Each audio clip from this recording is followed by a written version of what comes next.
మీరు ప్రతి సంవత్సరం కొన్ని కోర్సులు ఇంట్రడ్యూస్ చేస్తారంట. ఈ సంవత్సరం ఏమన్నా కొత్తగా ఎంఎస్సి హాస్పిటాలిటీ అండ్ టూరిజం అని కొత్త కోర్స్ ఇంట్రడ్యూస్ చేసామండి. యాక్చువల్గా లాస్ట్ ఇయర్ వరకు మనకు ఉండేది హోటల్ మేనేజ్మెంట్ లో మాస్టర్స్, బట్ అది ఎంబీఏ హోటల్ మేనేజ్మెంట్ టూరిజం ఉండేది.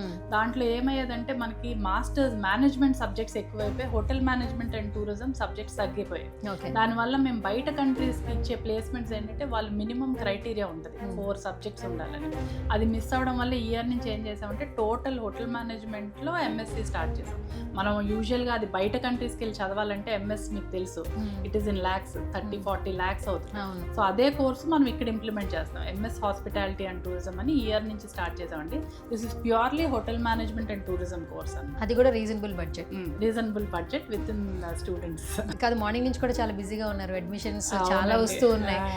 సో ఆ ఫస్ట్ ఆఫ్ ఆల్ పేరెంట్ మీతో ఫస్ట్ ఇంటరాక్షన్, వాళ్ళ కళ్ళల్లో ఒక బాధ, టెన్షన్ ఉంటుంది, భయం కూడా ఉంటుంది అండి. ఎందుకంటే ఇప్పుడు 10th ఇంటర్ వరకు ఒక లెవెల్ అండి, బట్ డిగ్రీ అన్నది వాళ్ళ కెరియర్ డిసైడింగ్ కోర్సు. సో వాళ్ళ రెస్పాన్సిబిలిటీ అంతా ఇంకా మా చేతుల్లోనే పెట్టేసినట్టు. ప్రతి వాళ్ళు పేరెంట్స్ వచ్చిన వాళ్ళు అదే అమ్మ మీ చేతుల్లో పెడుతున్నాం అమ్మ, ఇంకా మీ అబ్బాయి అనుకోండి అమ్మ. నాకు అలా అనుకొని ఇంతమంది పిల్లలు అయిపోయారు. సో వాళ్ళు ఫస్ట్ డే ఎంత టెన్షన్తో వస్తారో ఫైనల్ ఇయర్లో వాళ్ళు అంత హ్యాపీనెస్గా పంపించడం మా లక్ష్యం అండి. అలాగే మేము ఇప్పటి వరకు 20 years నుంచి అదే చేసుకుంటూ వచ్చామండి. ప్రతి పేరెంట్ స్టూడెంట్ డెఫినెట్గా మా క్యాంపస్ నుంచి బయటకు వెళ్ళిన వాళ్ళైతే మటుకు they are very happy with the college. నేను చెప్పడం కాదు, మీరు పేరెంట్స్ స్టూడెంట్స్ ఎవరితో అడిగినా కూడా మా పాస్డ్ అవుట్ స్టూడెంట్స్ మా అల్యూమినితో మాట్లాడితే అసలు ఒక్కొక్కరిది ఒక్కొక్క స్టోరీ ఉంటుందండి. మరి అసలు ఆ స్టోరీలో నుంచి ఇప్పుడు వాళ్ళు ఉన్నది చూస్తే ఐఎమ్ ద మోస్ట్ హ్యాపీయెస్ట్ అనమాట.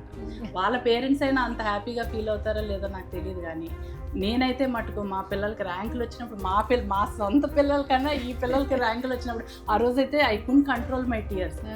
మొత్తం ఆడపిల్లలు మొత్తం ఏపీ పీజీ సెట్ అన్ని ర్యాంక్స్ మనకు వచ్చాయంటే వాళ్ళు ఎంత కష్టపడి కాలేజ్ అంటే ఇష్టంతో కూడా చదివారు వాళ్ళు. డెఫినెట్గా కాలేజ్ కదా వాళ్ళు. ఆ రోజు యాక్చువల్గా నా బర్త్డే ముందు రోజు వచ్చింది రిజల్ట్.